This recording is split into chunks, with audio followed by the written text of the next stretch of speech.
Mexico Bharat संबंध, जिसे Mexican Indian संबंध या इंडो मैक्सिकन संबंध के नाम से भी जाना जाता है, ये भारत और मैक्सिको के बीच राजनयिक संबंधों को संदर्भित करता है।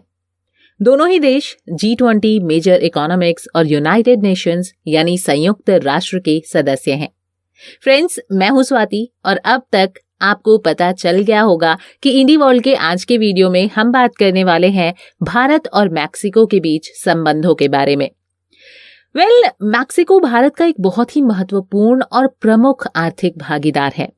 नोबेल पुरस्कार विजेता और भारत में राजदूत ऑक्टेवियो पॉज ने इन लाइट ऑफ इंडिया नामक पुस्तक लिखी है, जो भारतीय इतिहास और संस्कृति का विश्लेषण है। दोनों के ही बीच बहुत गहरे और अच्छे संबंध हैं। मैक्सिको में भारतीय समुदाय अपेक्षाकृत थोड़ा छोटा है। मैक्सिको में 7,000 से अधिक भारतीय समुदाय के लोग रह रहे हैं, जिनमें अधिकांश सॉफ्टवेयर इंजीनियर, शिक्षाविद यानी प्रोफेसर और निजी व्यवसायी हैं। भारत और अंतर्राष्ट्रीय कंपनियों में कई कार्यकारी, स्थानीय विश्वविद्यालयों में शिक्षाविद, प्रोफेसर और कपड़ा तथा परिधान व्यवसाय में कुछ निजी व्यवसायी इसमें शामिल हैं। ज्यादातर भारतीय शिक्षाविद और व्यवसायी मैक्सिको के स्थायीवासी हैं। बाकी 2 से 3 साल के अल्पकालिक कार्य असाइनमेंट पर जाते हैं और उसके बाद उन्हें बदल दिया जाता है। दोनों ही देशों के बीच पर्यटन के क्षेत्र में भी लगातार वृद्धि हो रही है और मैक्सिको वासियों को ऑनलाइन ई-टूरिस्ट वीजा की सुविधा भी दी गई है। तो आइए सबसे पहले अभी नजर डालते हैं दोनों देशों के बीच संबंधों की पृष्ठभूमि पर। भारत और मैक्सिको दोनों में उपनिवेशवाद के दौरान संबंध और व्यापार स्पेनियों द्वारा किया जाता था, जो मनीला, अकापुल्को, गैलियन के माध्यम से भारतीय व्यापारियों के साथ व्यापार करते थे और अपने उत्पादों को न्यू स्पेन, जो कि वर्तमान में मैक्सिको कहलाता है, वहां पर लाते थे। 1500 के दशक में कुछ 100 भारतीयों का गुलाम बनाकर मैक्सिको ले जाया गया। 1600 के दशक में मैक्सिको में कैटरीना डी सैन जुआन के रूप में जानी जाने वाली एक भारतीय महिला को पुर्तगाली समुद्री लुटेरों ने अपहरण कर लिया और फिलीपींस लेकर आ गया। वहां से उसे मैक्सिको लाया गया और मैक्सिकन राज्य पुएब्ला में एक आदमी को बेच दिया गया। पुएब्ला में उनकी उपस्थिति ने पारंपरिक गाउन के आधार पर चीन पॉब्लाना पोशाक के निर्माण को प्रेरित किया, जो कि उन्होंने पहना हुआ था। 1961 में प्रधानमंत्री जवाहरलाल नेहरू मैक्सिको की यात्रा करने वाले पहले भारतीय राष्ट्राध्यक्ष बने। 1962 में मैक्सिकन राष्ट्रपति अडाल्फो लोपेज मातेओस ने भारत की आधिकारिक यात्रा की। 1947 में मैक्सिको यूनाइटेड किंगडम से भारत की स्वतंत्रता को मान्यता देने वाला लैटिन अमेरिकी राष्ट्र बन गया। पहले 1 अगस्त 1950 को दोनों देशों ने राजनयिक संबंध स्थापित किए और अगले साल मैक्सिको ने दिल्ली में एक दूतावास खोला। दोनों देशों के बीच नए संबंधों के महत्व को दिखाने के लिए भारत में पहले मैक्सिकन राजदूत पूर्व मैक्सिकन राष्ट्रपति एमिलियो पोर्ट्स गिल थे। 1962 में नोबेल पुरस्कार विजेता ऑक्टेवियो पॉज को भारत में राजदूत नामित किया गया। गोवा मुक्ति आंदोलन के दौरान जब पुर्तगाल और भारत तनाव बढ़ गया था, मैक्सिको ने तनाव को दूर करने के लिए पुर्तगालियों पर दबाव बनाने के लिए लैटिन अमेरिका में भारत सरकार को अपना प्रभाव देने की कोशिश की। दोनों देश कई बहुपक्षीय संगठनों से मिलकर काम करते हैं। अतीत में भारत और मैक्सिको दोनों उपनिवेश रह चुके हैं। इस नाते दोनों देशों के औपनिवेशिक युग के यूरोप से साझा संबंध थे। मैक्सिको स्वतंत्रता के बाद भारत को मान्यता देने और साल 1950 में भारत के साथ राजनयिक संबंध स्थापित करने वाला पहला लैटिन अमेरिकी देश था। 1960 के दशक में गेहूं के संकर बीज तैयार करने में मैक्सिकन गेहूं की सोनोरा किस्म भारत में इस्तेमाल की गई, जो भारत में हरित क्रांति का आधार थी। शीत युद्ध के वर्षों में मैक्सिको और भारत ने संयुक्त राष्ट्र यानी यूएन के सदस्यों के रूप में साथ मिलकर काम किया। दोनों देशों ने विकासशील देशों जैसे Uruguay round of trade negotiation यानी विश्व व्यापार संगठन के तहत हितों का सक्रिय रूप से समर्थन किया। राजनयिक और द्विपक्षीय सहयोग की अगर हम बात करें तो दोनों देशों द्वारा साल 2007 में एक प्रिविलेज्ड पार्टनरशिप की स्थापना की गई, वर्ष 2015 में दोनों देशों द्वारा रणनीतिक साझेदारी हासिल करने की दिशा में काम करने पर सहमति व्यक्त की गई।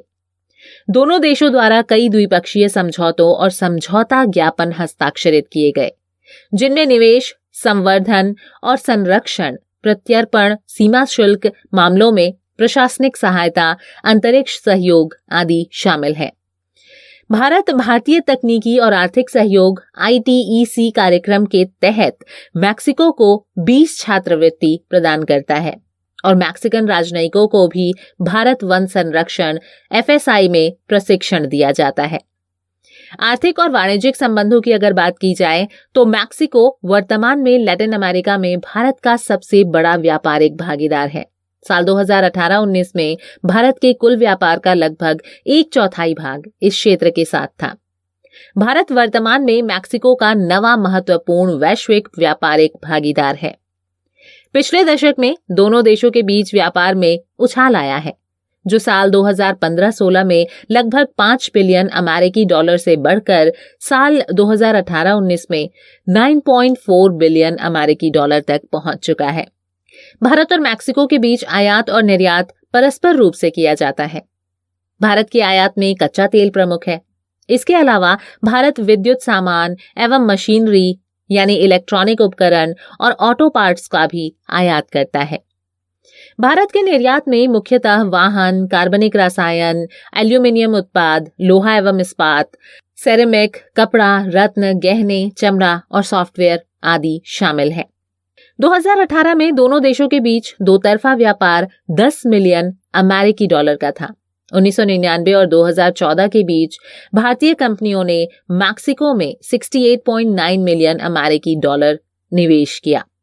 2009 से 2011 तक मैक्सिकन कंपनियों ने भारत में 282 मिलियन अमेरिकी डॉलर का निवेश किया। कई मैक्सिकन बहुराष्ट्रीय कंपनियां भारत में काम करती हैं, जैसे कि सिनेपोलिस, ग्रूमा, ग्रुपो बिम्बो, किड्जानिया और नेमाक। लगभग 174 भारतीय कंपनियां मैक्सिको में निवेश और संचालन करती हैं। साथ ही साथ सांस्कृतिक संबंध भी स्थापित किए गए हैं दोनों देशों के बीच।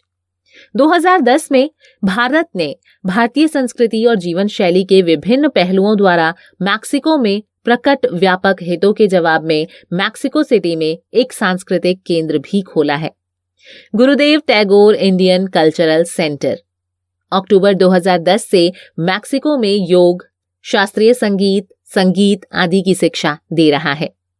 दोनों देशों के बीच साल 1975 में सांस्कृतिक सहयोग पर एक समझौता किया गया था।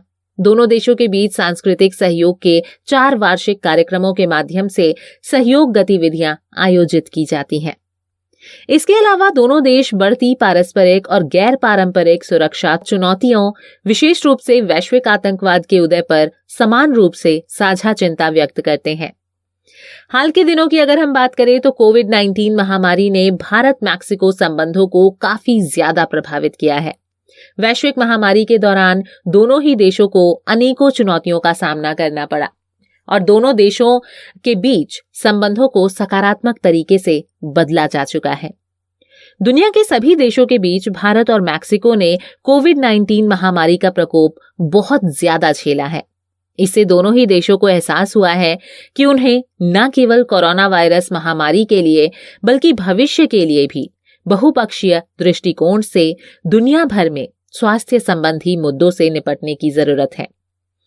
Federico Salas, ambassador of Mexico, ने एक समाचार पत्र से बातचीत के दौरान बताया कि इसने हमें टीकों की खरीद के मामलों में भारत के साथ घनिष्ठ संवाद में लाया। महामारी ने हमें करीब ला दिया है क्योंकि हमारे सामने एक आम चुनौती है और हम इससे उबरने की कोशिश कर रहे हैं।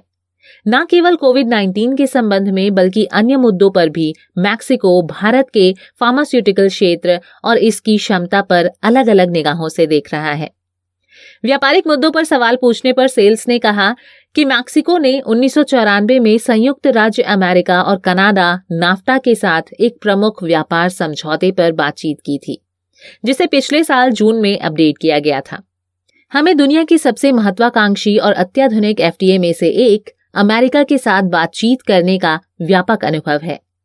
दोनों देशों के बीच द्विपक्षीय समझौते की अगर हम बात करते हैं तो दोनों देशों ने कई द्विपक्षीय समझौतों पर हस्ताक्षर किए हैं, जैसे सांस्कृतिक सहयोग पर समझौता 1975, वैज्ञानिक और तकनीकी सहयोग पर समझौता 1975, आर्थिक और वित्तीय सहयोग पर समझौता 1982, पर्यटन सहयोग पर समझौता 1996, संचार सहयोग पर समझौता ज्ञापन 1996, सांस्कृतिक और शैक्षिक आदान प्रदान पर समझौता 2005, आधिकारिक और राजनयिक पासपोर्ट के लिए वीजा छूट पर समझौता 2005, प्रत्यर्पण संधि 2006, निवेश के संवर्धन और पारस्परिक संरक्षण पर समझौता 2007 और एक हवाई सेवा समझौता 2008।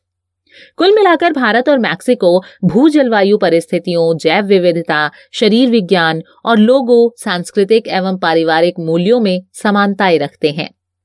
दोनों देश महान सभ्यताओं और विरासत स्थलों को साझा करते हैं तथा उनके बीच सदियों पुराने संपर्क रहे हैं।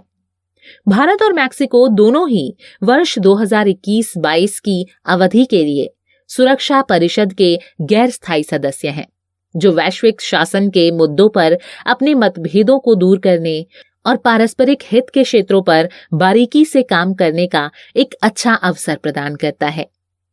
तो आज के वीडियो में बस इतना ही। आपको आज की वीडियो कैसी लगी है हमें कमेंट सेक्शन में जरूर लिखिएगा। साथ ही साथ अगर आपके भी कोई सुझाव हैं तो वो भी हमें बताइएगा। फिलहाल मुझे दीजिए इजाजत, मैं अगली वीडियो लेकर फिर हाजिर हो जाऊंगी। धन्यवाद।